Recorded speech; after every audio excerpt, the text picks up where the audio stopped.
எல்லாருக்கும் காலை வணக்கங்கள். தமிழ் மறக்கவே இல்லை, கொஞ்சம் பேசுவேன். நல்லா பேச முடியாது, நானும் இந்த மாதிரி பேசலாம். ப்ரெசென்ட் பண்ண முடியாது, ப்ரெசென்ட் பண்ண முடியாத ஆள் விட்டு போயிடுங்க. So Carol, we are really happy to be back with all of you. Carol, நானும் இங்கே மறுபடியும் உங்களோடு இருப்பதில் மிக மகிழ்ச்சி அடைகின்றோம். Last 1 year we were in Delhi. We were setting up the School of Mission in Delhi, and we just came back to Bangalore after 1 year last week. கடந்த ஒரு வருடம் நாங்கள் தில்லியில் இருந்தோம். அங்கே அந்த சுவிசேஷ குழுவை நாங்கள் அமைத்திருந்தோம். கடந்த வாரம் தான் தில்லியிலிருந்து பெங்களூருக்கு நாங்கள் திரும்பி இருக்கிறோம். Then I get a call from Felix saying, bro, we have an old Christians meeting, 1989 to 1999. Can you come? அப்பொழுது ஃபெலிக்ஸ் என்னிடத்தில் தொடர்பு கொண்டார். பழைய கிறிஸ்துவர்களுடைய ஒரு கூட்டம் ஒன்று இருக்கு, 89லிருந்து 99 வரை அந்த கூட்டம் சென்னையில் நடக்க இருக்கிறோம். Without hesitation I said yes. நான் எதுவும் யோசிக்காமல் ஆம் என்று சொன்னேன். Because what an opportunity to meet my old friends and brothers and sisters who loved us so dearly, and we served together. We are partners in the gospel. எவ்வளோ ஒரு சிறப்பான ஒரு வாய்ப்பாக அது இருக்கின்றது. உங்கள் அனைவரும் மறுபடியுமாக சந்தித்து நீங்கள் எல்லோரும் சுவிசேஷத்தில் எங்களுக்கு ஒரு துணையாக இருந்திருக்கிறீர். நாம் சேவை ஒன்றாக செய்திருக்கிறோம். அதை நினைக்கும் போது எனக்கு ரொம்ப சந்தோஷமாக இருந்தது. I will share more. I'll let Caro say a few things. இப்போது கேரோ சில வார்த்தைகள் பேசுவார்கள். Hi, good morning. I got an invitation to share something just 2 minutes ago. So I will say what I can in 2 minutes. 2 நிமிஷத்துல ஏதாவது சில நற்செய்திகள் சொல்ல இப்போதான் என்கிட்ட சொல்லிருக்காங்க. நான் ஏதாவது உங்ககிட்ட இப்ப பகிர்ந்து கொள்றேன். So I just want to say it's such a joy for me to be able to be here. I know going through the city and seeing all the familiar places, I was like, oh, okay, we've been here. But then walking into this hall and seeing all your faces, that was the best thing of everything. Anything that's happening today in Chennai city is happening here. And I know God is so happy to see all you faithful ones who have, stayed faithful through the most challenging things that you've ever faced in your life. You made that journey. You know what it is like. And we want to say that we are so proud of you for allowing us to be part of your journey and allowing us, even when we didn't know much, to guide you, to help you, and having the heart and the faith to receive what we had to offer. So I just want to say I'm just so grateful for the time, the 8 years that God had given us here in Chennai, that we could be part of your lives and you welcomed us into your lives. There's so many things that Chamu and Manimegala were sharing. Thank you so much for those encouraging. Okay, எல்லாவற்றை பார்க்கிலும் நான் இந்த நகரத்துக்கு வரும்போது மிகவும் மகிழ்ச்சியாக இருந்ததோ, இந்த இடத்த நான் பார்த்துருக்கேன், அந்த இடத்த நான் பார்த்துருக்கேன் அப்படின்னு சொல்லி நான் உணர்ந்தேன். ஆனால் அதை பார்க்கிலும் இங்கே இந்த அரங்கத்திற்கு வந்து உங்கள் ஒவ்வொருவரை பார்க்கும்போது மிகவும் சந்தோஷமாக இருந்தது. ஏனென்றால் நீங்கள் எல்லாரும் உங்கள் வாழ்க்கையில் நிறைய பள்ள மேடுகளை கடந்திருக்கிறீங்க, நிறைய கஷ்ட நஷ்டங்களை நீங்கள் பார்த்துருக்கீங்க. உங்களை சந்திக்கும் போது எனக்கு ரொம்ப ரொம்ப சந்தோஷமாக இருந்தது. ஏன்னா இந்த ஒரு 8 வருஷம் சென்னையில் நாங்கள் இருந்தோம். அந்த நேரத்தில் நீங்கள் எங்களுக்கு ரொம்ப துணையாக இருந்தீங்க. நாங்கள் சொன்னது, நாங்கள் வழி நடத்துதலை நீங்கள் ஏற்றுக்கொண்டீங்க. எங்களை உங்களுக்கு அந்த ஒரு விசுவாசமும் இருந்தது, அந்த செவி சாய்க்கக்கூடிய ஒரு மனசும் உங்களுக்கு இருந்தது. ஸோ அதனால் அந்த ஒரு 8 வருஷம் ரொம்ப ஒரு சிறப்பான ஒரு நேரமாக நாங்கள் எங்கள் சென்னை சபையில் செலவழித்தோம். Thank you. Yes. So I want to thank Chamu and Manimegala for the good things they shared about us, that they remember. Some of the things I don't remember, but I remember the house getting flooded. Yes. So Sammu மற்றும் மணிமேகலை இவ்வளோ நல்ல விஷயங்கள் எங்ககிட்ட சொன்னாங்க. ரொம்ப நன்றி அதுக்கு. So அவங்க சொன்ன பல காரியங்கள் ஞாபகம் இருக்கான, சில காரியம் ஞாபகம் இல்லை. ஆனால் நிச்சயமாக அந்த ஒரு இரவு நடந்த விஷயம் எனக்கு ஞாபகம் இருக்கு. I just want to say, I know for Dinesh and me, we want to finish the race strong. And we are so proud of all of you, because I know that we are going to lift each other's arms to do that. And we are in it together. நான் என்ன சொல்ல விரும்புகிறேன்னா, தினேஷும் நானும் இந்த ஓட்டத்தை எப்படியாவது நாம் உறுதியாக இறுதி வரைக்கும் இந்த ஓட்டத்தை முடிக்க வேண்டும் என்பதில் நாங்கள் ரொம்ப உறுதியாக இருக்கிறோம்.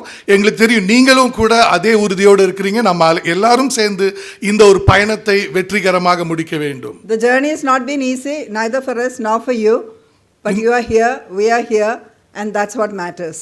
இந்த பயணமானது அந்த அளவுக்கு ஒரு எளிதான ஒரு பயணமாக இல்லை. ஆனாலும் நீங்க இன்னும் இருக்கிறீங்க, நாங்களும் இன்னும் இருக்கிறோம். ஸோ அப்படி நம்ம இருப்பது தான் இதுல மிக மிக முக்கியமான ஒரு விஷயம். There's nothing in the whole world we would do than what we are doing, no matter how good or bad it has been. இந்த உலகத்தில் எவ்வளோ பெரிய காரியங்கள் இருந்தாலும் கூட இதை விட மிக ஒரு சிறப்பான காரியம் வேறு எதுவும் இருக்க முடியாது. இந்த ஒரு விஷயத்தை நாம் செய்வதில், இதில் இருப்பதில் நாங்கள் மிகவும் மகிழ்ச்சி கொள்கின்றோம். I mean, I can't tell you how encouraged my heart is to see Sylvie sitting here. I knew Sylvie when she was 18 and 19 years old. She was a teenager and she used to come to my house, and to see her now still strong in the faith. I remember those days we were worried, will Sylvie ever be faithful? Sorry for my lack of faith, but it's so encouraging to see you here from Delhi all the way to Chennai. இப்போது இங்கே செல்வியை பார்க்கும்போது மிகவும் சந்தோஷமாக இருக்கிறது. அவங்க 18 வயசு இருக்கும்போது எங்கள் வீட்டுக்கு வந்தாங்க. அப்போ கூட எனக்கு சந்தேகம் இருந்தது, இவங்க இறுதி வரைக்கும் நிலைத்திருப்பாங்களா அப்படின்னு சொல்லிட்டு. ஆனால் இப்போ பார்க்கும்போது டெல்லியிலிருந்து இப்போது இங்கே சென்னை வரைக்கும் அவங்க உறுதியாக இருக்கிறாங்க. அதை பார்க்கறதுல ரொம்ப ரொம்ப சந்தோஷமா இருக்கு. I can say that about so many of you, but these are the things that encourage us, and we cherish the amazing memories we've had with you and the relationship we share with you. You're on our hearts and in our prayers. Thank you so much. இன்னும் நிறைய விஷயம் சொல்லணும்னு எனக்கு ஆசையா இருக்கிறது. ஆனால் நான் என்ன சொல்ல வரேன்னா, உங்க அனைவரையும் நான் மிகவும் பாராட்டுகின்றேன். என்னுடைய மனசுல உங்க அனைவருக்கும் சிறப்பான ஒரு இடம் இருக்கிறது. மிகவும் நன்றி. Amen. Amen. Come on.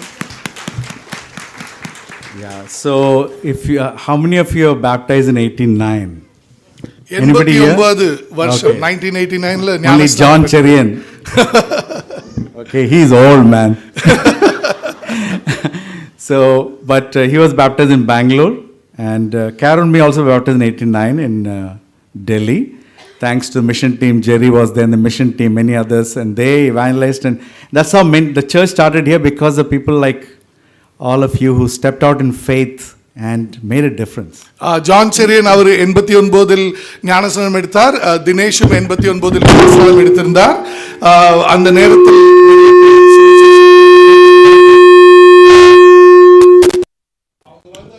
செய்வது மிகவும் சந்தோஷமா இருக்குது. உங்களையும் நிறைய பேர் அந்த சுவிசேஷ ஊழிய குழுவில் இருந்திருக்கிறீங்க.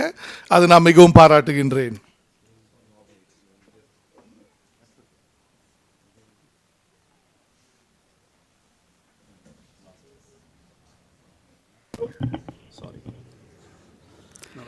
Okay, I got too zealous. Sorry about that.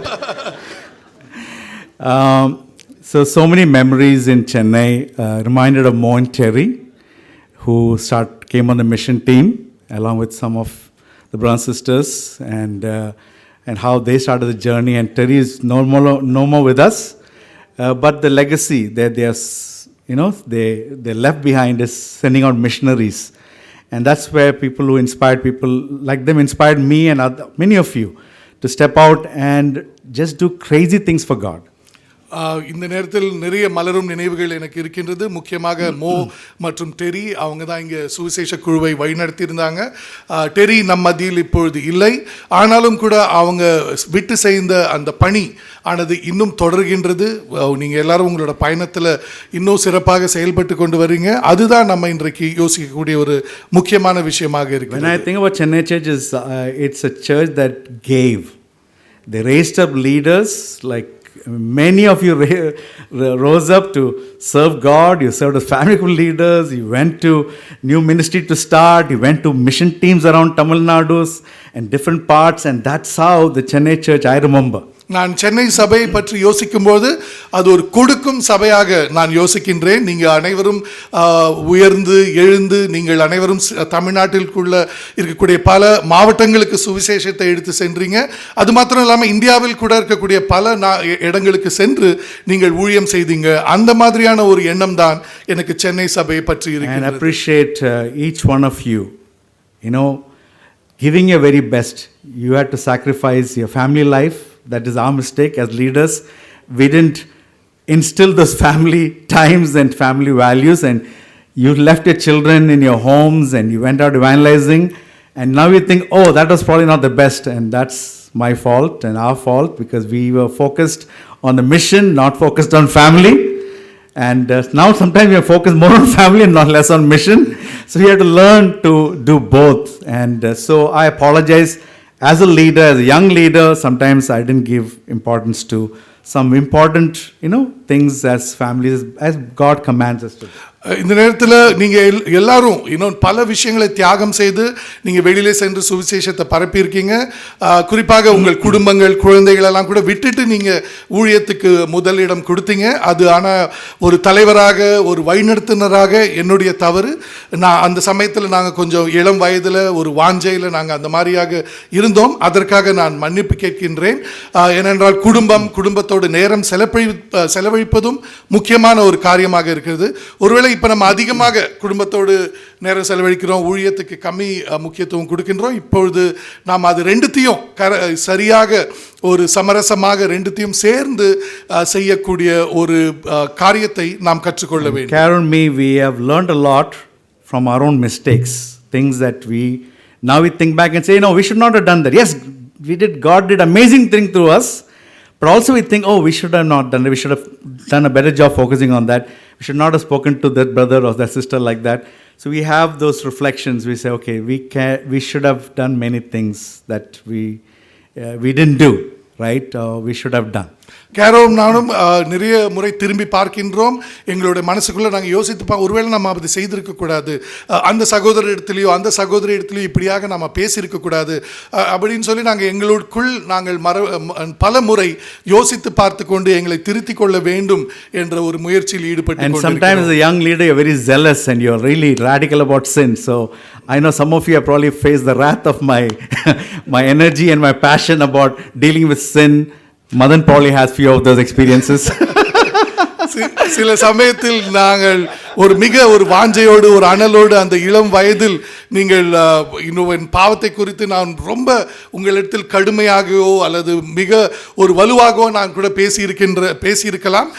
அப்படியான ஒரு அனுபவம் மதனுக்கும் கூட இருந்திருக்கிறது. ஸோ அப்படியாக நீங்கள் ஒருவேளை அனுபவித்திருக்கலாம். Because we are very serious about sin and that's a good thing.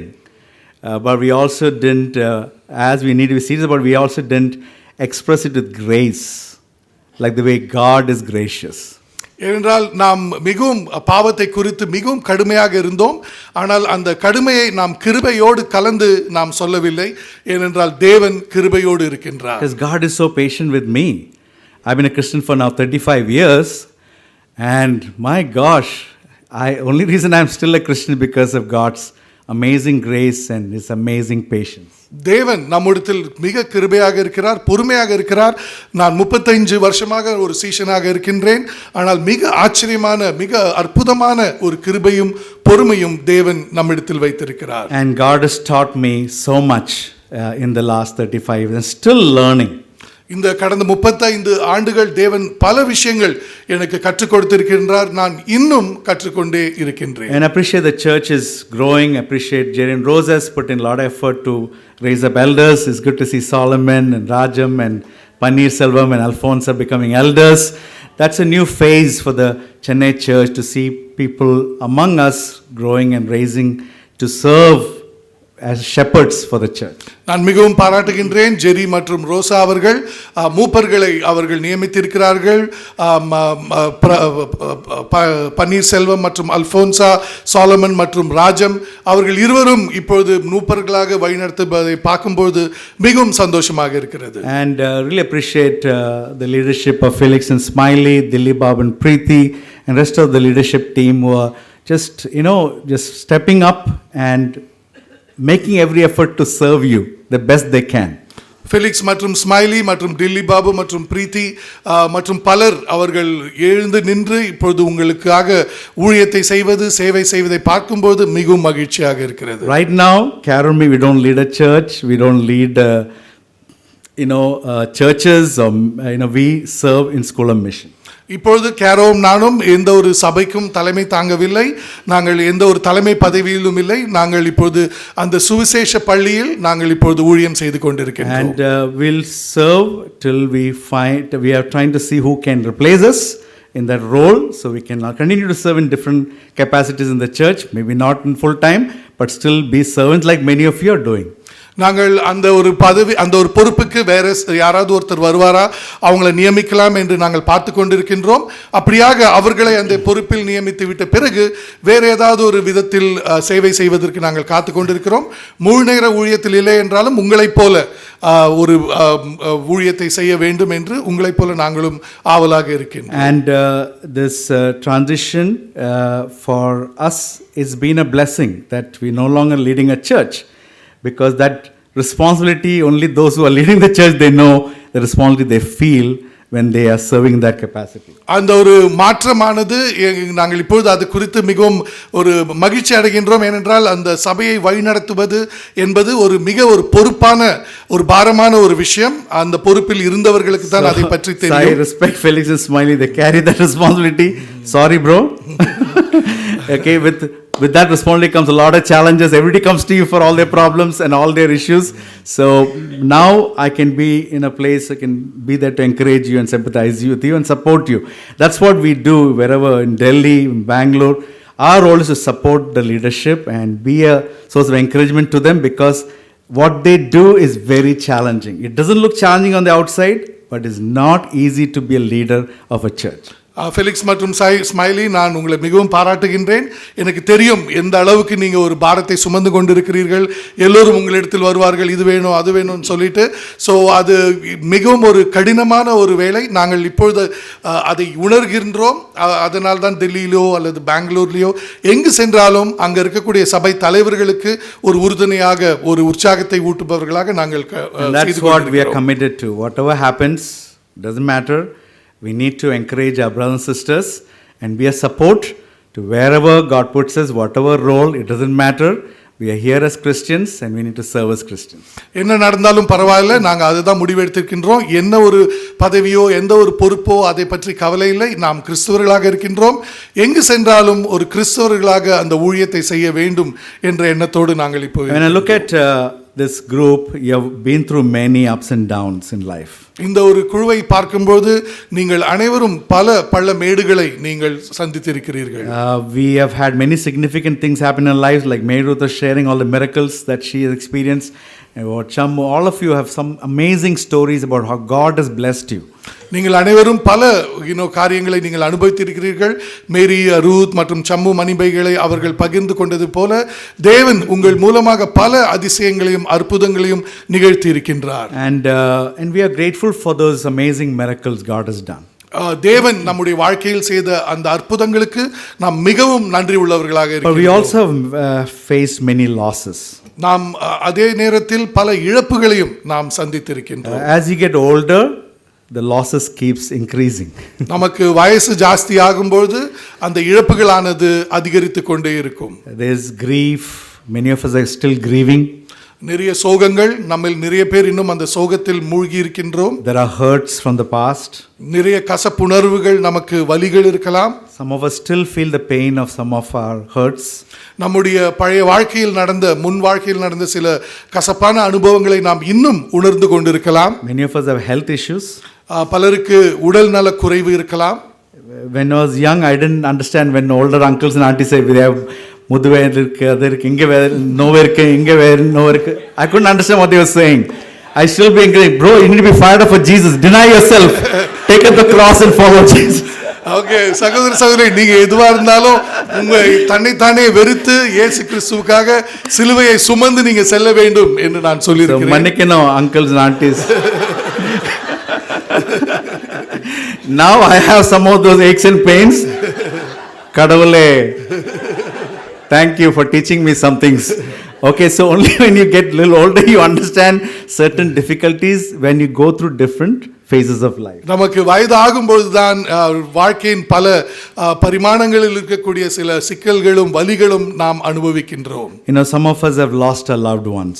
நம்மில் சில பேர் நமக்கு மிகவும் அருகாமையில் இருப்பவர்களை நாம் இழந்திருக்கின்றோம். And sometimes we lose them young, and that is even more painful and challenging. சில சமயத்தில் அவர்கள் இளம் வயதிலே நம்மை விட்டு பிரியும்போது அது இன்னும் அதிக சவால் தரக்கூடியதாக இருக்கும். We have had marriage problems.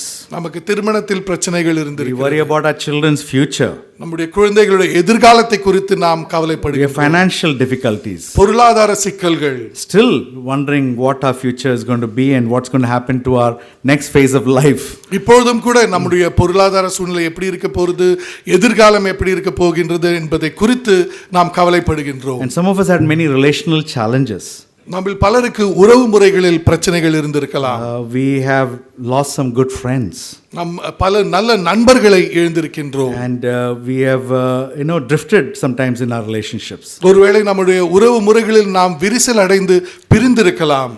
Recently I read the biggest problem people face in this world are more relational than any other problems. இந்த சமீபத்தில் நான் படித்திருந்தேன், உலகத்தில் இருக்கக்கூடிய மிக பெரிய பிரச்சனைகளில் ஒன்று என்னவென்றால் உறவு முறைகளில் இருக்கக்கூடிய பிரச்சனைகளும் விரிசல்களும் தான். Do you agree? நீங்க அதை ஏற்றுக்கொள்கிறீயா? There is a number one burden that we feel. We feel in our marriage, we feel with our children, we feel with our parents, we feel with our brothers and sisters, we feel with our leaders. This is intense. And this is what we are wrestling with on a day-to-day basis. நம்முடைய துணைவியாக இருந்தாலும் சரி, நம்முடைய பெற்றோர்கள், நம்முடைய குழந்தைகள், நம்முடைய நண்பர்கள், நம்முடைய சபை தலைவர்கள், சபையில் இருக்கக்கூடிய சகோதர சகோதரிகள் எல்லோரிடத்திலும் மிக மிக முக்கியமாக நாம் அனுபவிக்கக்கூடிய ஒரு பாரமான ஒரு விஷயம் என்னவென்றால் உறவு முறைகளில் இருக்கக்கூடிய பிரச்சனைகள். So today I wanted to talk about the power of the gospel. இன்றைக்கு சுவிசேஷத்தின் வல்லமையை குறித்து நான் பேச இருக்கின்றேன். Hope for all relationships. எல்லா உறவு முறைகளுக்கும் நம்பிக்கை தரும். And we want to focus on this book, a shortest letter written by Paul in the New Testament on Philemon. இன்றைக்கு நாம் அப்போஸ்தலர் பவுல் எழுதிய மிக சிறிய கடிதமான பிலமோனுக்கு எழுதின அந்த நிருபத்திலிருந்து நாம் கற்றுக்கொள்ள போகின்றோம். This looks like the prodigal son story, the father embracing the son.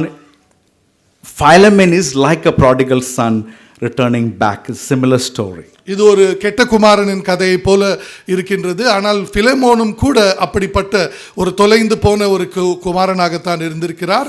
அந்த ஒரு கதையை நாம் பார்க்க இருக்கிறோம். Philemon, the letter was written to Philemon by Paul when Paul was in prison in Rome. பிலமோனுக்கு இந்த நிருபமானது எழுதப்பட்ட சமயத்தில் ரோமாபுரி தேசத்தில் பவுல் சிறையில் இருந்தார். And he was reaching out to Philemon on behalf of Onesimus. அவர் பிலமோனுக்கு ஒனேசிமுவை குறித்து பரிந்துரை செய்யும்படிக்கு இந்த நிருபத்தை அவர் எழுதியிருக்கிறார். The goal was to bring Philemon and Onesimus together. அவருடைய குறிக்கோள் என்னவென்றால் பிலமோனுக்கும் ஒனேசிமுவுக்கும் மறுபடியுமாக அவர்களுடைய உறவு முறையில் ஒரு ஒப்புரவாக்குதலை செய்வதுதான் அவருடைய முயற்சியாக The hope was for reconciliation. அவர்களுடைய ஒரு ஒப்புரவாக்குதலின் ஒரு நம்பிக்கையை கொடுக்கக்கூடிய ஒரு நிருபமாக இது இருந்தது. Because the task was challenging because something had happened between them in the past. அந்த ஒரு காரியமானது ரொம்ப கஷ்டமான ஒரு வேலையாக இருந்தது. ஏனென்றால் அவங்க இருவருக்கும் இடையே முன்பு சில பிரச்சனைகள் இருந்திருக்கிறது. We all have relationships like that. நம்ம எல்லோருக்கும் அப்படிப்பட்ட சில உறவுகள் இருக்கின்றது. Something has happened between us and there is some pain, there is some hurt and some distance between us. நம் மத்தியில் ஏதோ சில விஷயங்கள் நடந்திருக்கின்றது, அதனால் சில வேதனைகள் இருக்கிறது, அதனால் நமக்கு இடையே இருக்கக்கூடிய அந்த இடைவேளையானது அதிகமாக இருக்கின்றது. Somehow we hope things can work out. நாம் யோசித்து பார்க்கிறோம், எப்படியாவது இது சரியாவதுக்கு வாய்ப்பு இருக்கிறதா என்று யோசிப்போம். That's what Paul was hoping for when he wrote this letter. பவுலும் கூட இந்த நிருபத்தை எழுதும்போது அதுக்காகத்தான் ஒரு நம்பிக்கையோடு இருந்தார். And it's true, not all broken relationships can be mended. உண்மையான ஒரு காரியம் என்னவென்றால் எல்லா விரிசல் அடைந்த உறவுகளும் சேர முடியும் என்பது சொல்ல முடியாது. But that should be our desire. ஆனால் அதுதான் நாம் ஒரு வாஞ்சையோடு ஆசையோடு. And you see that God desires all men to be reconciled to him, and he sent Jesus. He made every effort to reconcile all men to God. தேவனுடைய வாஞ்சை என்னவாக இருக்கிறது என்றால் மனுஷ ஜாதியான அனைவரும் அவரோடு ஒப்புரவாக வேண்டும் என்பதே அவருக்கு ஒரு வாஞ்சையாக இருக்கின்றது. But we know that not all get reconciled to God, even though Jesus did everything possible to bring us back to God. ஆனால் நமக்கு நன்றாக தெரியும் எல்லா மனுஷதாதில் இருக்க எல்லோரும் தேவனோடு ஒப்புரவாக முடியாது. ஆனால் தேவன் இயேசு கிறிஸ்துவை அவர் ஒரு பலியாக தந்த போதிலும் கூட அது சாத்தியம் இல்லை என்று நமக்கு தெரியும். That is what Paul is trying to do here, doing his part to bring these two brothers or two people back together. இந்த இடத்தில் அப்போஸ்தலர் பவுலும் அதை தான் செய்ய முயற்சிக்கின்றார். இந்த இரு சகோதரர்களையும் மறுபடியுமாக இணைக்க வேண்டும் என்பதில் அவர் முயற்சி செய்கின்றார். So he writes this letter to Philemon, and so who is Philemon? அவர் பிலமோனுக்கு இந்த நிருபத்தை எழுதுகின்றார். பிலமோன் யார்? So, and this letter is sent through Onesimus, right? So Onesimus is the one who's carrying the letter, written by Paul along with Timothy, and supposed to be handed over to Philemon. இந்த கடிதத்தை ஒனேசிமு தன்னுடைய கரங்களில் பிடித்துக்கொண்டு எடுத்து செல்கின்றார் பிலமோனுக்கு கொடுப்பதற்கு. பவுலும் திமோத்தேயும் சேர்ந்து இந்த கடிதத்தை எழுதியிருக்கிறார்கள். ஒனேசிமுவே அதை எடுத்து சென்று பிலமோனுக்கு கொடுக்கக்கூடிய ஒரு கடிதமாக இருக்கிறது. So Philemon was a Roman citizen in a city called Colossian letter. So Colos is the city. கொலோஸ் என்பதுதான் அந்த நகரமானது. அந்த கொலோஸ் நகரத்தில் பிலமோன் அவர் ஒரு குடிமகனாக இருந்தார். In those days people are a little wealthy, they could own slaves. அக்காலத்தில் மிகவும் பணக்காரர்களாக இருந்த ஐஸ்வர்யவான்கள் அவர்கள் சில அடிமைகளை தன் வசப்படுத்தி வைக்க வாய்ப்பு இருந்தது. So Philemon had slaves. பிலமோனுக்கு அப்பொழுது அடிமைகள் இருந்தார்கள். And one of the slave was Onesimus. அதில் ஒரு அடிமை ஒனேசிமு. So for some reason it looks like some wrong was done by Onesimus. Maybe there was a theft, or he cheated Philemon, he fled the city Colos and he ran away from there. ஏதோ ஒரு காரணத்தில் ஒனேசிமு ஒரு ஏமாற்றக்கூடிய ஒரு வேலையை செய்திருக்கலாம், ஒருவேளை திருடி இருக்கலாம். ஏதோ ஒரு காரியத்தை செய்துவிட்டு அந்த கொலோஸ் என்கின்ற அந்த நகரத்தை விட்டே தப்பித்து ஒனேசிமு சென்று விட்டார். And Onesimus ends up by God's providence in Rome, and he meets Paul in prison. Paul studies the Bible with him, teaches him about Jesus, and Onesimus becomes a Christian. ஒனேசிமு தேவனுடைய திட்டத்தினால் அங்கே அப்போஸ்தலர் பவுலை ரோமாபுரியில் இருக்கக்கூடிய அந்த சிறைச்சாலையில் சந்திக்கின்றார். அப்பொழுது அப்போஸ்தலர் பவுல் அவரிடத்தில் வேதாகமத்தை கற்றுக் கொடுக்கின்றார். அப்பொழுது ஒனேசிமு அங்கே சீஷனாக மாறுகின்றார். Onesimus became such a great support and help to Paul. Paul wanted to keep him with him in Rome. ஒனேசிமு அந்த நேரத்தில் பவுலுக்கு மிகவும் உறுதுணையாக இருந்த ஒரு சீஷனாக இருந்தார். பவுல் அவரை தன்னுடனே கூட வைத்துக் கொள்ள வேண்டும் என்று ஆசைப்பட்டு கொண்டிருந்தார். Paul knew he had to send Onesimus back to Philemon to get things right, to get the relationship right. ஆனாலும் பவுலுக்கு நன்றாக தெரியும் ஒனேசிமுவை மறுபடியுமாக பிலமோனிடத்தில் அனுப்ப வேண்டும், அனுப்பி அவர்களுடைய உறவுமுறைகளை சரி செய்ய வேண்டும் என்பது பவுலுக்கு தெரிந்திருந்தது. And that's what Paul decided, to write a letter to Philemon and send it through Onesimus to give it to Philemon. அப்பொழுது பவுல் ஒனேசிமு இடத்தில் அந்த கடிதத்தை எழுதி அவரிடத்தில் கொடுத்து, நீ இதை சென்று பிலமோனுக்கு நீ கொடுக்க வேண்டும் என்று அப்போஸ்தலர் பவுல் சொல்லியிருந்தார். Paul's goal was that Philemon will receive this letter, and as he reads it and he knows about who this person Onesimus, he already knows Onesimus is a runaway slave. He had abandoned and fled and hurt Philemon. His hope was that they get reconciled, and Philemon accepts and receives Onesimus back. அப்போஸ்தலர் பவுலுக்கு என்ன ஒரு எண்ணம் இருந்தது என்றால், அவருக்கு நன்றாக தெரியும் ஒனேசிமு ஏமாற்றி இருக்கின்றார், திருடி இருக்கின்றார், அங்கே விட்டு தப்பித்து பிலமோனுக்கு துரோகம் செய்து வந்திருக்கிறார் என்று கூட பவுலுக்கு தெரியும். ஆனாலும் அவர் என்ன விரும்பினார் என்றால், மறுபடியுமாக எப்படியாவது ஒனேசிமுவும் பிலமோனும் ஒன்று சேர்ந்து மறுபடியுமாக ஒரு நல்ல உறவில் இருக்க வேண்டும். So few questions you have to think. How will you face someone who has hurt you and suddenly they appear at your door? சில கேள்விகளை நாம் இருதயத்தில் யோசித்து பார்க்க வேண்டும். யாரோ உங்களை ரொம்ப காயப்படுத்தியிருக்காங்க, ஆனால் திடீர்னு உங்கள் வீட்டு கதவு முன்னாடி வந்து நிற்கிறாங்க. எப்படி இருக்கும் உங்களுக்கு? Can you forgive someone who cheated you, someone who betrayed you, and even more challenging, can you accept him or her as your brother and sister? உங்களை ஏமாற்றி உங்களுக்கு துரோகம் செய்த யாராவது ஒருவரை மறுபடியுமாக உங்கள் சகோதரனாகவோ சகோதரியாகவோ உங்களால் ஏற்றுக்கொள்ள முடியுமா? How will you respond to someone who once very close worked closely with you and then they betray you, and now you find out that they are leading a church somewhere? நீங்கள் உங்களோட மிகவும் உங்களை ஏமாற்றி துரோகம் செய்த ஒருத்தர் அவர் ஆனா இப்போ என்ன பண்றாரு, ஒரு சபையை வழிநடத்தி கொண்டிருக்கிறார் என்ற ஒரு செய்தி உங்களுக்கு கேள்விப்படும் போது உங்கள் மனசு எப்படி இருக்கும்? Tough questions. மிகவும் கடினமான கேள்விகள். So let us look at how Philemon handled, this similar situation here in the book of Philemon. So first point is become a refresher of hearts. பிலமோனுக்கு எப்படி அந்த ஒரு காரியங்கள் நடந்தது என்று நாம் இப்பொழுது பார்ப்போம். So Madan will read verse 1 to 7. முதல் தலைப்பு இளைப்பாறுதல் தரும் ஒரு மனிதனாக, இருதயத்துக்கு இளைப்பாறுதல் தரும் மனிதனாக அவர் இருந்தார். பிலமோன் 1:1-3. பிலமோன் 1 வசனம் 1-3 வரை நாம் வாசிக்க கேட்போம். கிறிஸ்து இயேசுவின் நிமித்தம் கட்டப்பட்டவனாய் இருக்கிற பவுலும் சகோதரனாகிய தீமோத்தேயும் எங்களுக்கு பிரியமுள்ளவனும் உடன் வேலையாளுமாயிருக்கிற பிலமோனுக்கும் பிரியமுள்ள அப்பியாளுக்கும் எங்களுடன் போர் சேவகனாகிய அக்ரிப்புவுக்கும் உம்முடைய வீட்டிலே கூடி வருகிற சபைக்கும் எழுதுகிறதாவது, நம்முடைய பிதாவாகிய தேவனாலும் கர்த்தராகிய இயேசு கிறிஸ்துவினாலும் உங்களுக்கு கிருபையும் சமாதானமும் உண்டாவதாக.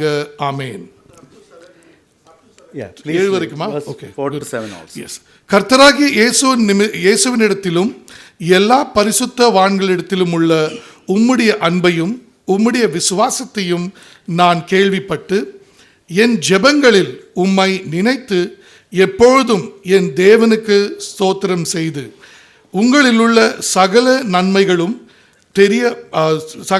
தெரியப்படுகிறதுனாலே உம்முடைய விசுவாசத்தின் அந்யோன்யத்தையும் கிறிஸ்து இயேசுவுக்காக பயன்பட வேண்டும் என்று வேண்டுதல் செய்கிறேன்.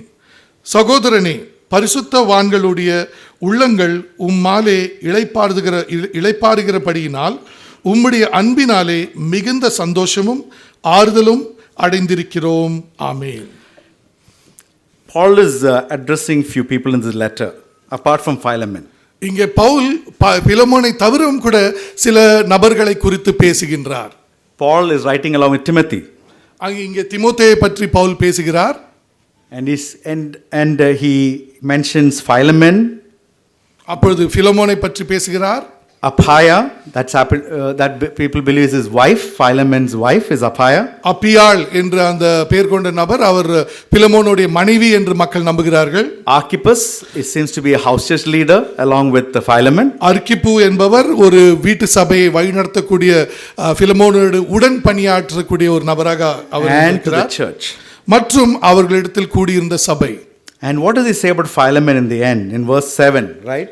இங்கே பிலமோனை குறித்து அப்போஸ்தலர் பவுல் என்ன கூறுகின்றார்? He says, you brother have refreshed the hearts of the Lord's people.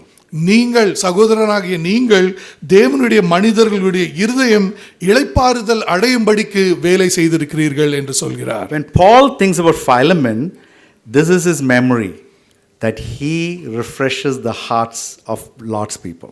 அப்போஸ்தலர் பவுல் பிலமோனை பற்றி யோசிக்கும்போது அவர் என்ன யோசிக்கிறார் என்றால்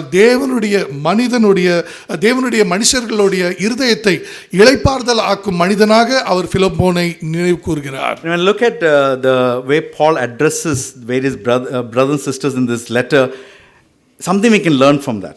இங்கே அப்போஸ்தலர் பவுல் எப்படியாக இந்த சகோதர சகோதரிகளை அவர்களை குறித்து பேசுகிறார் என்பதை பார்க்கும்போது நாம் இந்த நிருபத்திலிருந்து ஏதோ சில காரியங்கள் கற்றுக்கொள்ள முடியும். He says, Timothy, our brother. அவர் சொல்கின்றார், திமோத்தி நம்முடைய சகோதரன். Philemon, our dear friend and fellow worker. Philemon என்னுடைய பிரியமான நண்பரும் பிரியமான உடன் வேலையாள். Apphia, our sister. அப்பியாள் எங்களுடைய சகோதரி. Archippus, a fellow soldier. ஆர்க்கிப்பு எங்களுடைய போர் சேவகராக இருக்கிறீர்கள். If we can address each other with so much love and respect, most of our relationship problem goes away there only. இப்படியாக நாம் ஒருவரையும் இப்படியான ஒரு மரியாதையோடும் அன்போடும் நாம் அழைத்தோம் என்றால் அப்பொழுதே பல உறவுமுறைகளில் இருக்கக்கூடிய பிரச்சனைகள் நீங்கிவிடும். Definitely a lot of marriage problem will be resolved. This is what I need to do better in my marriage. நிச்சயமாக நிறைய திருமண பிரச்சனைகள் கூட தீர்ந்துவிடும். என்னுடைய திருமண வாழ்க்கையில் ஒருவேளை நான் இதை Because the way we address to people we know very closely is with lot of disrespect. ஒருவேளை நமக்கு மிகவும் அருகாமையில் இருக்கக்கூடிய நெருக்கமாக இருக்கக்கூடிய நபர்களை எப்படி நாம் பேசுறோம் என்றால் சில சமயம் மரியாதை இல்லாமல் பேசுகின்றோம். Sometimes even to our children we talk like that. சில நேரத்தில் நம்முடைய குழந்தைகளிடத்தில் கூட மரியாதை இல்லாமல் நாம் பேசுகின்றோம். Paul is trying to achieve a big task here. He's trying to get Philemon, who's very hurt and abandoned by this person called Onesimus. He's trying to get them together. And the way Paul starts this process is starting with a kind tone, with a very loving, respectful tone. இங்கே அப்போஸ்தலர் பவுலானது ஒரு மிகப்பெரிய காரியத்தை செய்ய வேண்டும் என்ற எண்ணத்தில் இருக்கின்றார். மிகவும் ஏமாற்றம் அடைந்து துரோகம் அடைந்து இருக்கக்கூடிய பிலமோன் இடத்தில் மறுபடியுமாக அவருடைய உறவுமுறை சரி செய்ய வேண்டும் என்ற நினைவில் அவர் மிகவும் அன்போடும் மிகவும் பண்போடும் ஒரு மரியாதையோடும் இந்த ஒரு கடிதத்தை அவர் துவங்குகிறார். And also how Paul remembers Philemon. He says, your love has given me great joy and encouragement. அது மட்டுமல்லாமல் அப்போஸ்தலர் பவுல் பிலமோனை குறித்து நினைவு கூறுகின்றார், உங்களுடைய அன்பு எனக்கு மிகவும் ஒரு சந்தோஷத்தை அளித்திருக்கிறது. The truth is, we all are sitting here. We all have great memories of how we've been a blessing to each other. உண்மை என்னவென்றால் நாம் அனைவரும் இங்கே அமர்ந்து கொண்டிருக்கின்றோம். நிச்சயமாக நம்முடைய எல்லாருடைய மனதிலும் நாம் ஒருவருக்கொருவர் எப்படி ஒரு ஆசீர்வாதமாக நாம் இருந்திருக்கின்றோம் என்பது நாம் அனைவரும் அறிவோம். But what is a memory usually focuses on? ஆனாலும் நம்முடைய நினைவுகள் பலமுறை எதை குறித்து யோசித்துக் கொண்டிருக்கிறது? He has hurt me, she has hurt me, she didn't talk to me properly, she didn't stand up for me, she didn't love me, she didn't reach out to me, or he was not kind to me. We only remember those memories that has hurt and pained us. ஆனால் சில சமயத்தில் நம்ம யோசிக்கணும், ஓ அந்த சகோதரி என்னை காயப்படுத்தியிருக்காங்க, இந்த சகோதரி என்னை காயப்படுத்தியிருக்காங்க, அவங்க என்கிட்ட சரியாக பேசலை, அவங்க என்கிட்ட எதிராக தப்பு செய்திருக்காங்க அப்படின்னு சொல்லிட்டு பல முறை அப்படிப்பட்ட காயங்கள் தான் நம்முடைய மனதில் நீங்காமல் நினைவுறுத்தி கொண்டே இருக்கின்றது. And that's my struggle, and that's I see. I've been in many counseling appointments. That's the problem. We tend to focus on our pain and our hurts and disappointments. And what if I felt people, how people have treated us, and we can get just caught up in that and lose out the good memories that we have being in this church. எனக்கும் அது ஒரு மிகப்பெரிய ஒரு கடினமான ஒரு காரியமாகத்தான் இருக்கின்றது. அப்படிப்பட்ட சிறு சிறு காயங்களை என்னுடைய மனதில் வைத்துக்கொண்டு மிக அற்புதமான பல சுவையான பல சிறப்பான காரியங்கள் நம்மிடத்தில் நடந்திருப்பதை மறந்துவிட்டு இந்த கஷ்டமான விஷயங்களே சில சமயத்தில் நாம் யோசித்துக் கொண்டிருக்கின்றோம். And Satan wants to take a foothold in our hearts. சாத்தான் எப்படியாவது நம்முடைய இருதயத்துக்குள் இந்த கஷ்டமான விஷயங்கள் மூலமாக கசப்பான விஷயங்கள் மூலமாக செல்ல வேண்டும் என்று யோசித்துக் கொண்டிருக்கிறார். Ephesians 4:26, in your anger do not sin, do not let the sun go down while you're still angry. Do not give the devil a foothold. எபேசியர் 4:26 உன்னுடைய கோபத்தில் நீ பாவம் செய்யக்கூடாது, சூரியன் அஸ்தமிப்பதற்கு முன்பாகவே நீ அவங்களிடத்தில் ஒப்புரவாகி விட வேண்டும், சாத்தானிடத்தில் எந்த ஒரு சிறிய வாய்ப்பும் நீ கொடுக்கக்கூடாது உன்னுடைய இருதயத்தில் செல்வதற்கு என்று எபேசியரில் போட்டிருக்கிறது. The word devil is diabolos in Greek. It means slanderer, accuser. இங்கே சாத்தானுடைய பெயர் பின்புறம் பேசுவது, உங்கள் மீது குற்றம் சுமத்துவது என்ற ஒரு மொழிபெயர்ப்பை இதில் வைத்திருக்கின்றனர். You know what Satan does? Satan slanders people to us in our hearts, in our ears. சாத்தான் என்ன செய்கின்றான் என்றால் நம்முடைய காதுக்குள்ளேயும் நம்முடைய இருதயத்துக்குள்ளும் மற்றவர்களை பற்றி புறம் கூறுபவனாக இருக்கின்றான். He slanders God to us, and so we can be unfaithful to God, or get angry with God, or be lose our connection with God, because he wants to slander. He wants us to not think good about God. Even the Bible clearly says God is good. God is good. God is perfect. But Satan slanders. சாத்தான் என்ன செய்கின்றான் என்றால் தேவனை குறித்து கூட நம்முடைய செவிகளில் புறங்கூறுபவர்களாக இருக்கின்றார். ஓ தேவன் இப்படி செய்திருக்கிறார், உன்னை விட்டு விட்டார், உன்னை மறந்து விட்டார் என்று புறங்கூறுபவனாக இருக்கின்றான். வேதாகமத்தில் தேவன் நன்மையானவர், தேவன் நல்லவர், தேவன் பரிசுத்தமானவர் என்று எல்லா காரியமும் வேதாகமத்தில் இருந்தாலும் கூட சாத்தான் நம்முடைய செவிகளில் புறம் கூறுபவனாக இருக்கின்றான். That's why we get hurt. We are human beings. We are dysfunctional, we have our baggages, we are at trigger points, we are weak sometimes, and we do hurt each other. அதனால்தான் நம்முடைய இருதயத்தில் அப்படிப்பட்ட காயங்கள் ஏற்படுகின்றது. சில சமயத்தில் நாம் பலவீனமாக இருக்கிறது. சில இடங்கள் நம்முடைய இருதயத்தில் சில விஷயங்கள் நமக்கு அதிக வலியை தரக்கூடியதாக இருக்கின்றது. அப்படிப்பட்ட ஒரு பலவீனமான சமயங்களில் நாம் இந்த காரியங்களுக்கு ஆளாகின்றோம். Just like we hurt others, people hurt us. And Bible says, do not let that allow the diabolos, the devil, to take a foothold, because he will keep slandering until you let go of that anger, until you let go of that pain and hurt that is still stuck in your heart. எப்படியாக மற்றவர்கள் நம்ம மீது நம்மை காயப்படுத்துகிறார்களோ அதே போல நாமும் மற்றவர்களை காயப்படுத்துகின்றோம். ஆனால் அப்படிப்பட்ட ஒரு சமயங்களில் அந்த டயபலோஸ் என்று சொல்லக்கூடிய அந்த சாத்தானானது நம்முடைய இருதயத்துக்குள்ளாக செல்லும்படிக்கு, நம்முடைய இருதயத்தை பற்றி கொள்ளாதபடிக்கு அனுமதிக்காமல் நாம் எப்பொழுதும் உறுதியாக இருக்க வேண்டும். And we have to pray, especially people who hurt us, to pray to God to remind us even one good thing they have done in our life. One good thing that you can think and pray about and thank God for that. நம்முடைய மனதில் இவங்க ரொம்ப காயப்படுத்தியிருக்கிறாங்க என்று நினைக்கக்கூடிய அந்த நபர்களை பற்றி ஏதாவது ஒரு விஷயம் அவங்க நமக்கு நன்மை செய்திருக்கிறாங்களா, ஏதாவது ஒரு விஷயம் நம்முடைய வாழ்க்கையில் அவங்க நன்மை செய்திருக்கிறாங்களா என்று நாம் அவர்களை குறித்து யோசித்து பார்க்க வேண்டும். And so slanderer, that's what diabolos, that's what devil's job is. And so if we participate in such activities, then we are encouraging the devil's work. Right? And when we get hurt, when it's not healed, we tend to talk. We tend to go talk to a lot of people. புறங்கூறுவது என்பது சாத்தானுடைய வேலையாக இருக்கின்றது. நமக்கு அப்படிப்பட்ட சில ஒரு மன சுமைகள், மன வேதனைகள், கசப்புணர்ச்சிகள் வரும்போது நாமும் புறங்கூறுபவர்களாக இருக்கின்றோம். நாமும் இதை பற்றி சொல்லணும், யார்கிட்டயாவது இதை பற்றி பேசணும், பரப்பணும் என்று அந்த சாத்தானுடைய குணத்தை நம் மனதில் வைத்திருக்கின்றோம். And that's my temptation, because I want somebody to hear me out, somebody to say it's okay bro, and somebody to come. And that's something we desire that. But if we're still carrying that anger, still that bitterness, or still that pain, then there's a chance that you also start doing what Satan is trying to do to us, slander to us about God and other people. We tend to slander other people also. So we don't want to participate in devil's work.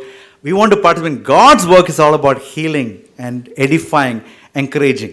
எனக்கும் அது மிகவும் ஒரு எண்ணம், அந்த எண்ணம் தான் இருக்குது. யாராவது என்னோட கஷ்டங்களை கேட்பாங்களா, செவி சாய்த்து ஓ பிரதர் பரவாயில்ல அப்படின்னு சொல்லுவாங்களா அப்படின்ற ஒரு எண்ணம் எனக்கும் இருக்கின்றது.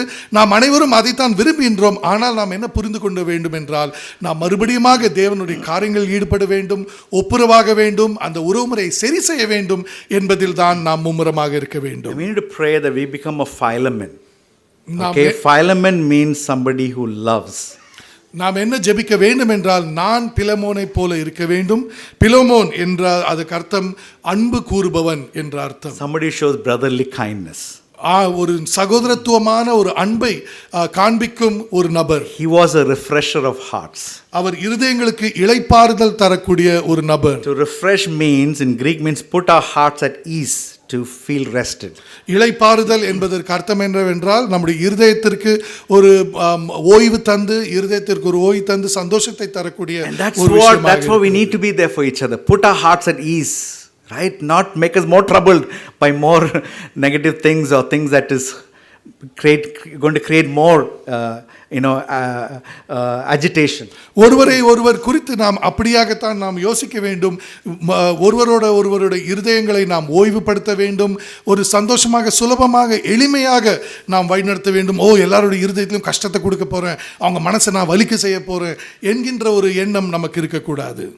We need to I'm not saying don't speak the truth. We need to speak the truth in love.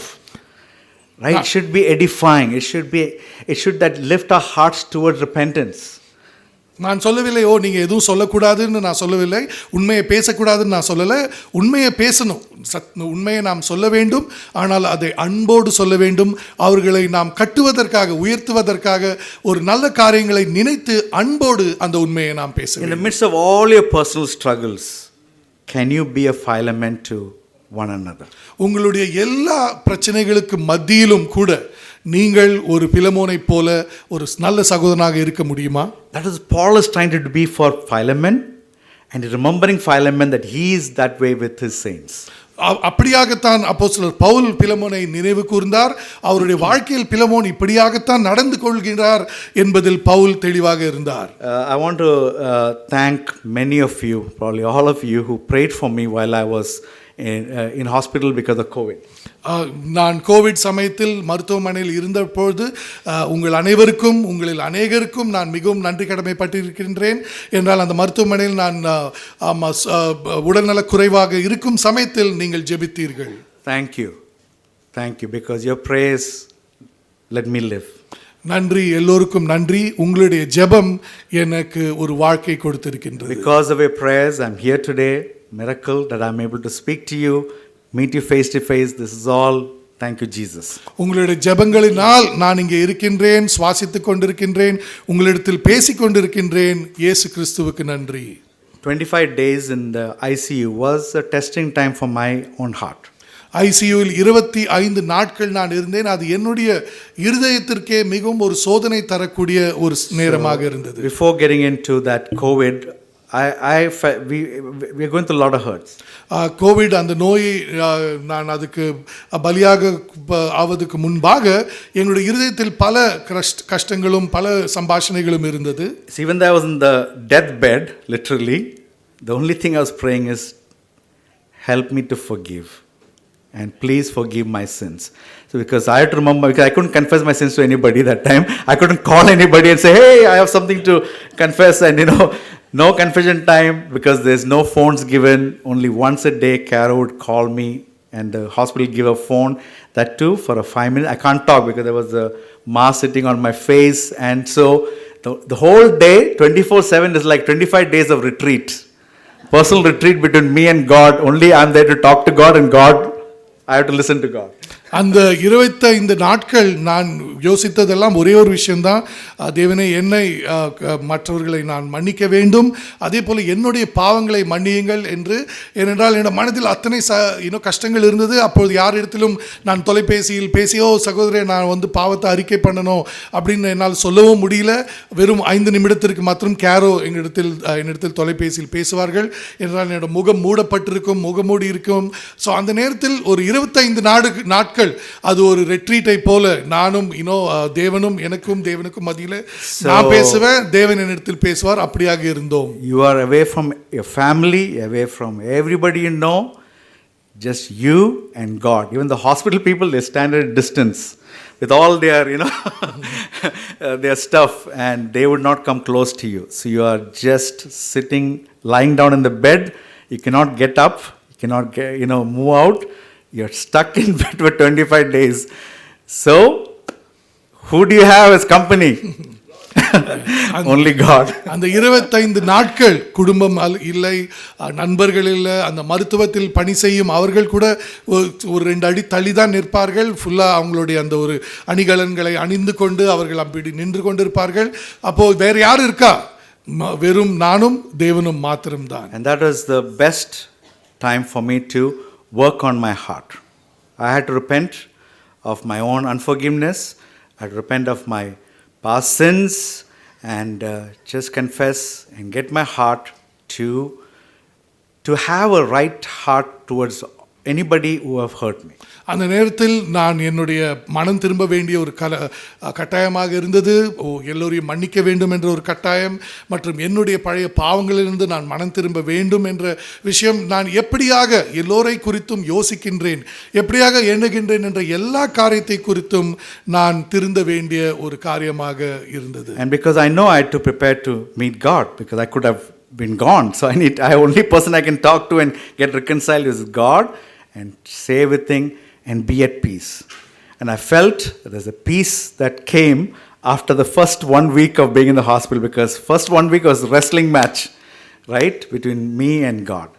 அந்த ஒரு காலகட்டத்தில் எனக்கு தெரியும் ஒருவேளை நான் மிக சீக்கிரமாகவே ஆண்டவரை சந்திக்க போகின்றேன் என்றால் இந்த நோய் எனக்கு அதிகரித்தால் நான் அவரை தான் சந்திக்க வேண்டும் என்று எனக்கு தெரிந்திருந்தது.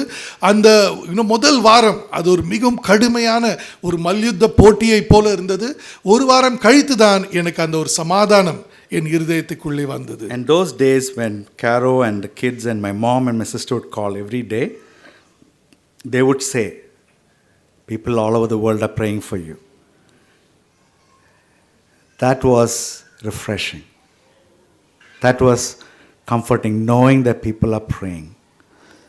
And you don't understand. Sometimes people say, I pray for you. You think that's just pray. Jump andre, bro. We just discard it as it's not important. But let me tell you, when I was in that state, when people said, I pray for you, it did something to me. It was refreshing. And I understood the importance of prayer. அந்த நேரத்தில் கேரோவும் என்னோட சகோதரியும் என்னுடைய தாயாரும் எனக்கு தொலைபேசியில் தொடர்பு கொள்ளும்போது சொல்வார்கள், உலகம் முழுக்க இருக்கக்கூடிய பல சகோதர சகோதரிகள் உங்களுக்காக ஜெபிக்கிறார்கள் என்று சொல்லும்போது அது எனக்கு மிகவும் ஒரு இளைப்பாறுதல் தரக்கூடிய ஒரு காரியமாக இருந்தது. பல முறை யாராவது சொல்லுவாங்க, பிரதர் நான் ஜெபிக்கிறேன் உங்களுக்காக ஜெபிக்கிறேன்னு சொல்லும்போது நம்ம அதை அசட்டை பண்ணி அதை நாம் பெரிதாக எண்ண மாட்டோம். ஆனால் அந்த ஒரு கஷ்டமான ஒரு சூழ்நிலையில் எனக்காக ஜெபிக்கிறார்கள் என்ற அந்த ஒரு செய்தியை கேட்கும்போது அது எனக்கு ஒரு இளைப்பாறுதல். People could not do anything to help me in that state, right? And sometimes we think, bro, I'm financially struggling, give me money. What prayer you're offering? Sometimes they don't have money to give you, but they can pray for you. And can we accept that with gratitude? I learned that in that hospital. அந்த நேரத்தில் வேறு யாராலும் எனக்காக எதுவும் செய்ய முடியாத ஒரு சூழ்நிலை, எதுவுமே அவங்க செய்ய முடியாது, வெறும் ஜெபந்தான். பலமுறை நம்ம நினைக்கிறோம், ஓ பிரதர் எனக்கு பண பிரச்சனை இருக்குது, பணக்குறைவு இருக்குது, எனக்கு பணம் கொடுங்க. என்ன பெரிய ஜெபம்லாம் வேணாம், பணம் கொடுங்க. ஒருவேளை உங்களுக்கு தருவதற்கு அவர்களிடத்தில் பணம் இல்லாமல் இருக்கலாம், ஆனால் அவர்கள் ஜெபித்தால் அந்த ஜெபமே நமக்கு போதுமானது. So I came out of hospital by God's grace. I was very weak. I was hardly able to walk. And I got a call from Chennai. மருத்துவமனையிலிருந்து நான் வெளியே வந்தேன். நான் மிகவும் பலவீனமாக இருந்தேன், என்னால் சரியாக நடக்கக்கூட முடியவில்லை. அப்படியான ஒரு சோர்வான அந்த சமயத்தில் சென்னையிலிருந்து எனக்கு ஒரு அழைப்பு வந்தது. And the sister calls me and asked me how I am, and very grateful that I came out of the hospital. Was very encouraging. அந்த சகோதரி எனக்கு அழைப்பு விடுத்து சொன்னாங்க, ரொம்ப சந்தோஷம் நீங்கள் மருத்துவமனையிலேருந்து வெளியில் வந்திருக்கீங்க அப்படின்னு சொல்லி அந்த சகோதரி என்னிடத்தில் பேசினார்கள். It was refreshing that somebody called and just checking on you. எனக்கு மிகவும் அது ஒரு இளைப்பாறுதல் கொடுத்தது. யாரோ ஒருவர் அக்கறையோடு நான் எப்படி இருக்கின்றேன் என்று விசாரிக்கிறார்கள் என்பதை கேட்கும்போது சந்தோஷமாக இருந்தது. And she asked me, so bro, how did you manage financially? அவங்க கேட்டாங்க, சகோதரே எப்படி பொருளாதார சூழ்நிலை, எப்படி நீங்கள் பணத்தெல்லாம் எப்படி நீங்கள் இதில் சமாளிச்சிங்க அப்படின்னு. I'm not in touch with the sister, not on a regular basis, but she called me and said, bro, I can help you. I have some retirement funds. I can help you because I know it costs a lot of money in the hospital. I can help you. அந்த அளவுக்கு நான் அந்த சகோதரியோட ரொம்ப நெருங்கிய தொடர்பில் நான் அப்பொழுது இல்லை. ஆனாலும் கூட அவங்க சொன்னாங்க, சகோதரே நான் உங்களுக்கு உதவ முடியும். நான் இப்போது தான் ஓய்வு பெற்ற அந்த ஓய்வு ஊதியம் என்னிடத்தில் இருக்கின்றது. அந்த எனக்கு தெரியும் இந்த சிகிச்சைக்கு ரொம்ப இன்னும் செலவாகி இருக்கும், நான் உங்களுக்கு நான் அதை கொடுக்கின்றேன் என்று சொன்னார். I just broke down because I was just so moved that the sister, she's willing to take a retirement fund and help. எனக்கு அது மிகவும் என்னுடைய மனதில் ஒரு வலியை, ஒரு சோகத்தை உண்டாக்கின ஒரு விஷயமாக இருக்குது. அவங்களுடைய ஓய்வூதியத்தை அவர்கள் எனக்கு தருவதற்கு தயாராக இருக்கிறார் என்பதை கேட்கும்போது நான் மனமுடைந்து அழுகிறவனாக இருந்தேன். And the truth is, God took care of my hospital expenses. The BBMP, the government paid for all my ICU expenses. உண்மை என்னவென்றால், தேவன் என்னுடைய சிகிச்சைக்கான எல்லா செலவையும் எடுத்துக்கொண்டார். பெங்களூர் அரசாங்கமானது என்னுடைய எல்லா செலவுகளும், ஐசியூவில் இருந்த எல்லா செலவுகளையும் probably cost 45 to 50 lakhs. ஒருவேளை அது 45 முதல் 50 லட்சம் கூட செலவாகி இருக்கும். God took care of it. ஆனால் தேவன் அதை எடுத்துக்கொண்டார். But I remember feeling refreshed by what the sister called me and encouraged me. So Carol and me just broke down, both of us, because it was, you can't tell that kind words what it does to you. ஆனால் அந்த நேரத்தில் அந்த வார்த்தையானது, அந்த சகோதரி சொன்ன அந்த வார்த்தையானது எனக்கும் கேரோவுக்கும் மிகவும் இளைப்பாறுதலாக இருந்தது. நாங்கள் இருவரும் அப்பொழுது அழுதவர்களாக காணப்பட்டோம். அப்படிப்பட்ட ஒரு சூழ்நிலையில் அப்படியான அற்புதமான அந்த வார்த்தைகள் உங்களுக்கு என்ன செய்யும் என்று நீங்கள் யோசித்து கூட பார்க்க முடியாது. I'm not mentioning the sister's name because I'm not taking permission from her, but she's in this room. அந்த சகோதரியோட பேரை நான் இப்போ சொல்ல விரும்பல, ஏன்னா அவங்ககிட்ட நான் இன்னும் அனுமதி பெறவில்லை. ஆனால் நான் அந்த சகோதரி இந்த அறையில் இருக்கின்றார்கள். I don't want to embarrass her by telling her name. அவங்களோட பேரை நான் சொல்லி அவங்களுக்கு ஒரு கஷ்டமான சூழ்நிலை கொடுக்க நான் விரும்பவில்லை. You know, a little thing like that can refresh your hearts. அப்படிப்பட்ட ஒரு சிறிய ஒரு நன்மையான ஒரு விஷயம் நம்முடைய இருதயத்துக்கு ஒரு இளைப்பாறுதல் தரும். And can you be that Philemon? Can I be that Philemon to one another?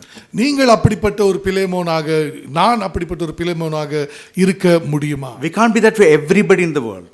ஒருவேளை உலகத்தில் இருக்கக்கூடிய எல்லோருக்கும் நாம் அப்படி இருக்க முடியாது. So, my point number 2, I'm talking too much. Winner of souls. இரண்டாவது, நான் நிறைய பேசிக் கொண்டிருக்கின்றேன், ஆன்மாக்களை ஜெபிப்பவன். Okay, so verse 8 to verse 17. வசனங்கள் 8 முதல் 17 வரை வாசிக்க கேட்போம். ஆகையால் பவுலாகிய நான் முதிர் வயதுள்ளவனாகவும் இயேசு கிறிஸ்துவின் நிமித்தம் இப்பொழுது கட்டப்பட்டவனாகவும் இருக்கிறபடியால் நீர் செய்யத்தக்கதை உமக்கு கட்டளையிடும்படிக்கு கிறிஸ்துவுக்குள் நான் துணியத்தக்கவனாய் இருந்தாலும் அப்படி செய்யாமல் அன்பு நிமித்தம் மன்றாடுகின்றேன்.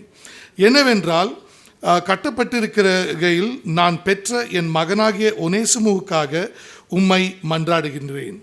முன்னே அவன் உமக்கு பிரயோஜனம் இல்லாதவன், இப்பொழுதோ உமக்கும் எனக்கும் பிரயோஜனம் உள்ளவன். அவனை நான் உம்மிடத்திற்கு அனுப்புகிறேன். என் உள்ளம் போல் இருக்கிற அவனை நீர் ஏற்றுக்கொள்ளவும்.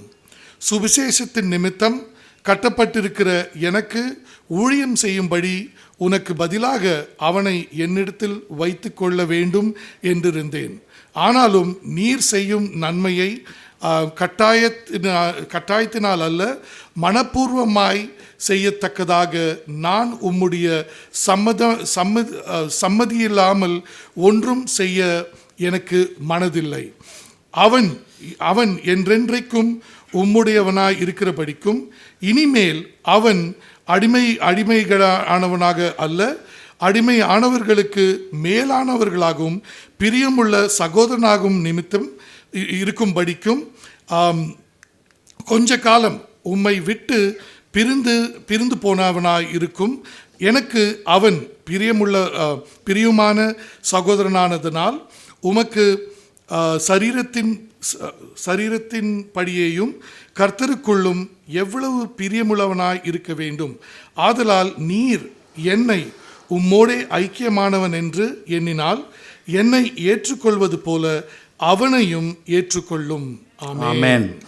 So, the reason I titled this Winner of Souls is how it says in verse 10, it says, I appeal to you for my son Onesimus who became my son while I was in chains.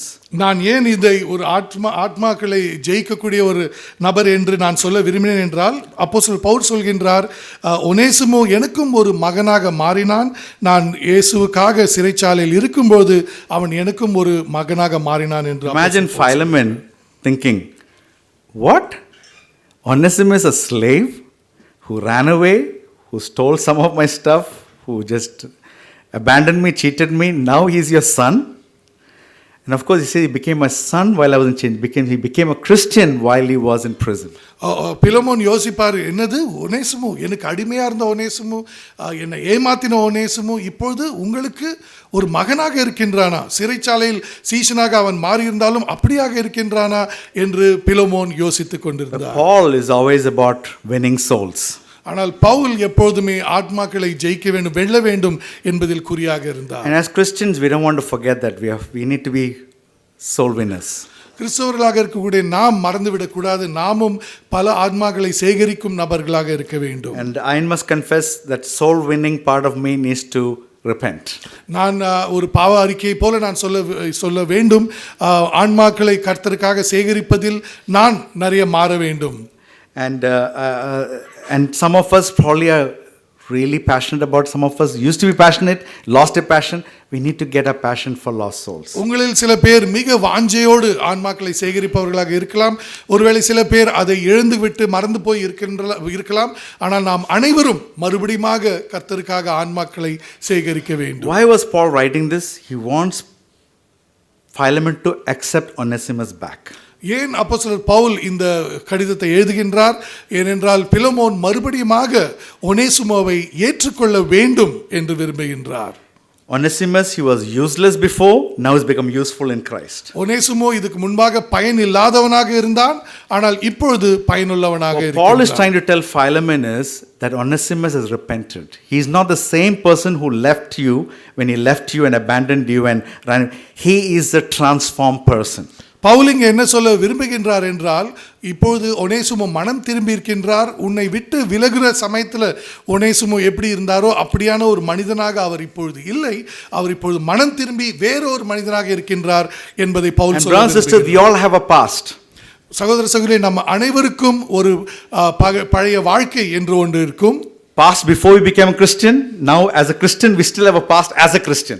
கிறிஸ்தவனாக மாறுவதற்கு முன்பாக இருந்த ஒரு பழைய கால வாழ்க்கை, இப்பொழுது கிறிஸ்தவனாக இருக்கும்போதும் கூட சில பழைய கால வாழ்க்கை நமக்கு And இருக்கின்றது. some of us as Christians we only remember the past of other Christians. சில கிறிஸ்தவர்களாக கூடிய நாம் மற்ற கிறிஸ்தவர்களுடைய முன்னிருந்த அந்த பழைய வாழ்க்கையை மாத்திரம்தான் நாம் ஞாபகத்தில் வைத்துக் கொண்டு We are in fellowship but we only can remember all the past. நாம் அந்யோன்யத்தில் இருக்கின்றோம், ஆனா அவங்க அப்படி செய்தாங்க இப்படி செய்தாங்கன்னு சொல்லி அந்த பழைய நினைவுகள் மாத்திரம்தான் நம்ம மனசுல Why இருக்கு. is Madan translating? ஏன் இப்பொழுது மதன் மொழிபெயர்ப்பு செய்கின்றார்? He's got a past. அவருக்கு ஒரு பழைய வாழ்க்கை இருக்கிறது. Why is Dinesh preaching?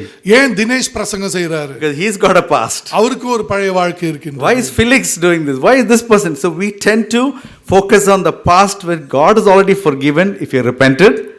We need to learn to accept each other because God has accepted each other. ஏன் ஃபிலிக்ஸ் இந்த காரியத்தை செய்கிறார்? ஏன் அந்த சகோதரர் இதை செய்கிறார்?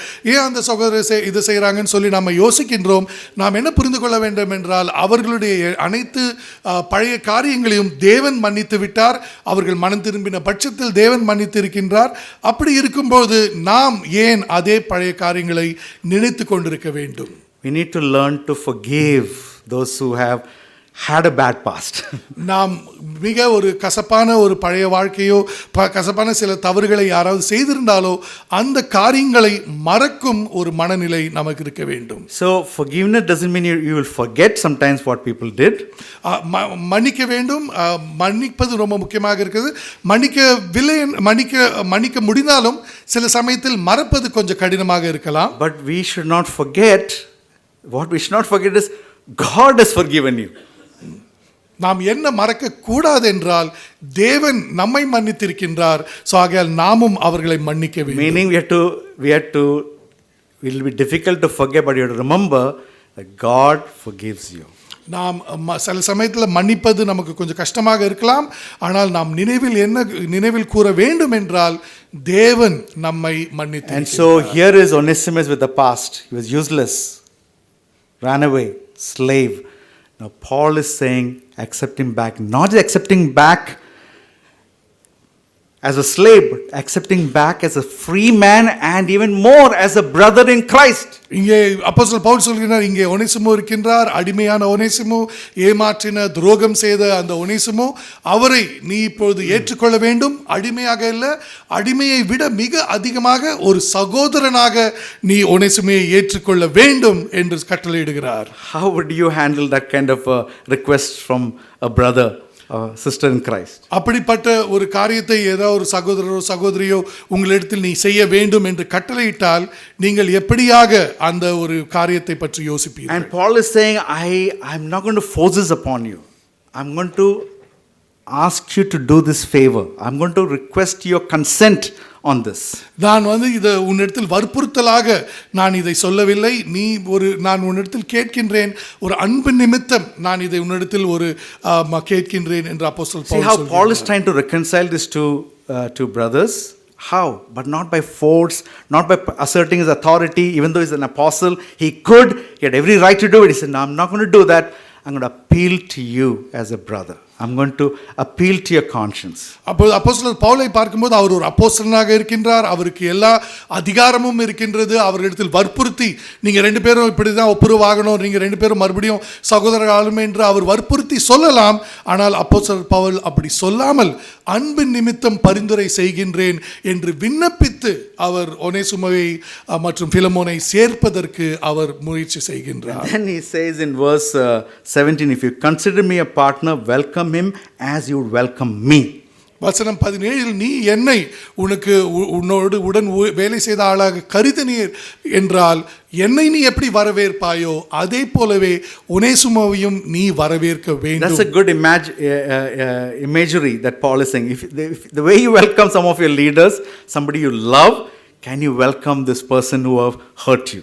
எப்படியாக உங்களுக்கு ரொம்ப பிரியமான அன்பான சில தலைவர்களையோ இல்லை மற்றவர்களையோ நீங்கள் எப்படி வரவேற்பீங்களோ அதே போலவே நீங்களும் நீங்கள் இந்த நபரையும் வரவேற்க வேண்டும். அதை எப்படியான ஒரு எண்ணத்தை உங்கள் மனதில் அவர் அங்கே போடுகிறார். The same imagery that we see Jesus giving, the way prodigal son story, the way the father receives the runaway son. அப்படிப்பட்ட ஒரு வடிவமைப்பை தான் இயேசு கிறிஸ்து அந்த கெட்ட குமாரன் கதையிலும் சொல்கின்றார். எப்படி அந்த கெட்டு போய் இன்னும் தொலைந்து போன அந்த மகனை அந்த தகப்பனானவர் மறுபடியும் எப்படியாக தரிசிக்கின்றார் என்ற ஒரு வடிவமைப்பை தான் இயேசு கிறிஸ்துவும் அந்த கதையில் சொல்லுகின்றார். And that's why we are called to be reconcilers of sinners. அதனால் தான் நாம் மற்றவர்களை பாவங்களிலிருந்து ஒப்புரவாக்கும் மனிதர்களாக தேவன் நம்மை அழைத்திருக்கின்றார். Because we are to be reminded that the undeserved precious gift that we receive from Jesus is forgiveness of our sins. ஏனென்றால் நாம் எப்பொழுதுமே நினைவில் கூற வேண்டும், நம்முடைய இயேசு கிறிஸ்து நம்முடைய பாவத்தை மன்னித்த அந்த ஒரு காரியம் நாம் அதற்கு பாத்திரவான்கள் அல்ல, தகுதியானவர்கள் அல்ல, ஆனாலும் அவர் அதை நமக்கு செய்திருக்கிறார் என்பதை நாம் எப்பொழுதும் நினைவு கூற வேண்டும். The most powerful message of Jesus Christ is forgiveness of all people, no matter what background, no matter what past, no matter what sin, no matter what life they lived. இயேசு கிறிஸ்துவினுடைய மிக மிக பலமான ஒரு செய்தி என்னவென்றால் பாவங்களிலிருந்து மன்னிப்பு, பாவங்களிலிருந்து விடுதலை. அவர்கள் எந்த நாட்டு மக்களாக, எந்த ஊர் மக்களாக, எப்படிப்பட்ட மக்களாக அவர்கள் இருந்தாலும் அவர்கள் அனைவருக்கும் பாவ மன்னிப்பு, பாவத்திலிருந்து விடுதலை என்பதுதான் இயேசு கிறிஸ்துவின் மிக முக்கியமான செய்தி. And the greatest test of our faith, including mine, is offering forgiveness to those who have offended us. நம்முடைய இருதயத்திற்கான மிக முக்கியமான சோதனை, பரிசோதனை எனக்கும் அதே ஒரு சோதனை தான். அது என்னவென்றால் நமக்கு குற்றம் செய்தவர்களை, நமக்கு வேதனை கொடுத்தவர்களுக்கு நாம் அவர்களை மன்னிக்கின்றோமா இல்லையா. Romans 5:8, God demonstrates his own love for us in this: while we are still sinners, Christ died for us. ரோமர் அதிகாரம் 5:8 நாம் பாவிகளாக இருக்கும் அந்த சமயத்திலே கூட தேவன் நமக்காக அந்த அவருடைய even before our repentance, Christ died for us. நம்முடைய மனம் திரும்புதலுக்கு முன்பாகவே கூட இயேசு கிறிஸ்து நமக்காக மரித்தார். So we have this amazing Jesus that we worship, we follow, and we are disciples of. இப்படிப்பட்ட ஒரு அற்புதமான இயேசு கிறிஸ்து நமக்காக இருக்கின்றார். அவரை நாம் வழிபடுகின்றோம், தொழுகின்றோம், அவரை நாம் பின்பற்றுகின்றோம். And we are finding difficulty in this struggle. We can look up to him. We can seek help from him. We can ask him, Jesus, how did you forgive all those people who betrayed you? How did you forgive those people who abandoned you and you hung you on the cross, humiliated you and hung you naked? They treated you like a criminal. How did you do that? Can you teach me? Can you strengthen me? Can you help me through the power of your Holy Spirit? அதைத்தான் நாம் யோசிக்க வேண்டும். எப்படி இயேசு கிறிஸ்து, எப்படி நீங்க தேவகுமாரனாக இருக்கிறீங்க, தேவனா இருக்கிறீங்க, நீங்க உங்களை எல்லாரும் சிலுவையில் துன்புறுத்தும் போது, உங்களை நிர்வாணப்படுத்தி, உங்களை சாட்டையில் அடித்து, உங்களை சிலுவையில் அவர்கள் ஏற்றும் அந்த சமயத்தில் உங்களுக்கு இவ்வளோ காயங்களை கொடுத்த அந்த மனிதர்களை நீங்க எப்படி மன்னிப்புக்க முடியும்? எப்படி நீங்க எதுவுமே பேசாம அவங்களை நீங்க மன்னிச்சீங்க என்று நாம் இயேசு கிறிஸ்துவ கிட்ட இருந்து கற்றுக்கொள்ள வேண்டிய விஷயமாக இருக்கு. Even though the letter Paul talks no doctrine, but this is a letter that puts the doctrines into practice. இந்த ஒரு நிருபத்தில் எந்த விதமான ஒரு சத்திய செய்தி மறைபொருள் இல்லை என்றாலும் கூட இந்த செய்தியில் இருக்கக்கூடிய அந்த நடவடிக்கைகளே ஒரு முக்கியமான மறைபொருளாக இருக்கிறது. Sometimes I have to remind myself, I have preached many lessons, but sometimes it's time for me to practice the lessons I preached. சில சமயத்தில் நான் எனக்கே சொல்கிறேன், நான் நிறைய செய்தியை நான் மற்றவர்களுக்கு சொல்லியிருக்கின்றேன், ஆனால் இப்போது நேரம் என்னவென்றால் அந்த செய்தியின்படி நான் வாழ்ந்து காட்ட வேண்டும் என்பது முக்கியமான. And all of us in the same boat. நாம் அனைவரும் அதே நிலையில் இருக்கின்றோம். You know, we all disciples first. நாம் அனைவரும் முதலில் சீஷர்களாக இருக்கின்றோம். We all have received the same Holy Spirit, share the same Holy Spirit. நாம் அனைவருக்கும் அதே பரிசுத்த ஆவிதான் நமக்கு But இருக்கின்றது. some of us, we have spiritual gifts, we are using it to build up the church. நம்மில் சிலருக்கு சில ஆவிக்குரிய வரங்கள் இருக்கின்றது. அந்த ஆவிக்குரிய வரங்களை தேவனுடைய சபையை And we need to நிறுவுவதற்காக allow those brothers and sisters who have got the spiritual gifts to exercise those spiritual gifts to edify the church. அந்த சகோதர சகோதரிகள் யாருக்கு அந்த வரங்கள் இருக்கின்றதோ அவர்கள் அந்த வரங்களை தேவனுடைய சபையை நிறுவுவதற்காக கட்டுவதற்காக அவர்கள் பணி செய்ய நாம் அனுமதிக்க வேண்டும். We all are going to have the same end. We all are going to die. நாம் அனைவருக்கும் அதே ஒரு முடிவு தான் இருக்க போகிறது. ஒரு நாள் நாம் அனைவரும் மரிக்க And we போகின்றோம். all are going to face the same Jesus. நாம் அனைவரும் அதே இயேசு கிறிஸ்துவை தான் சந்திக்க இருக்கின்றோம். It doesn't matter whether you're leader, not leader, what you didn't do.